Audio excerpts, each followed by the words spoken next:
What will your garden look like next year? I've just been to GLEE, the horticultural trade show where companies exhibit next year's garden trends and products, to find out what we'll be doing in our gardens next year. It's Alexandra from the Middlesized Garden YouTube channel and blog, bringing you tips, ideas and inspiration for your garden. The message from this year's GLEE is all about the urban garden. From balcony and windowsill to tiny new build gardens, there are lots more options for growing your own, no matter how small your space. Lots of hanging plants and walls with plants on, and a real desire to grow things in anything and on anything. Gardening trends used to be driven by the big professionally run country gardens, and that was what we as amateur gardeners aspired to have.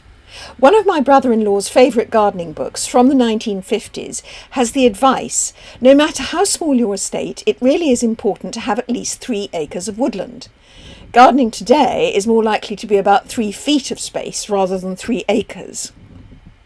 Even last year in 2017 there was more of a country feel to the gardening industry. GLEE creative director Romeo Summers says last year's GLEE Retail Lab had a countryside theme. This year it's about creating green spaces in towns and cities. It's about the environment, well-being and easy gardening. So what does this actually mean for our gardens? Well, Grow Your Own continues to expand, and it's not just about veg and fruit any longer. Romeo Summers talked about people actually creating their own teas, proper teas, not just herbs for infusion. Foragers' cocktails, using herbs for your gin and tonic, dyes made from the plants you grow or buy. And I think we're probably also heading towards using plants medicinally again. I remember my mother always kept an aloe vera plant in the kitchen to treat burns. I also saw roses aimed at the home florist and beauty products based on plants. And veg gardens have come to the fore. Veg beds are beautiful now. They're part of the whole design. They will no longer be hidden away at the bottom of the garden, probably because the bottom of most of our gardens has now been sold for development. The average British garden in 2017 was 15 metres long, or around 50 feet, but that is only going to get smaller, as most new builds aren't being given gardens that size. So growing fruit and veg on your patio or balcony is a big new direction. One product I saw everywhere at GLEE was the planting table or growing pod, often with a cloche cover, and I liked both the Vegipod and the Vegitrug, aimed at growing veg even on a balcony or in a tiny terrace. We're going to continue to get more environmentally aware. One of the award-winning products at GLEE was Hasnick's bamboo recyclable nursery pots, and I think this is something everyone will welcome.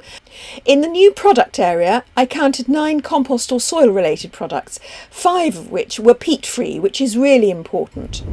The RHS, which endorses the Melcourt range, says that there's simply no excuse for us using peat-based products in our gardens. There's also been a lot of concern over glyphosate in weed killers, and I spotted at least 2 glyphosate-free weed killers, one from Neudorf and the other endorsed by the RHS. Along with more environmentally aware gardening, we'll continue to try to add more pollinator and bee-friendly plants to our gardens.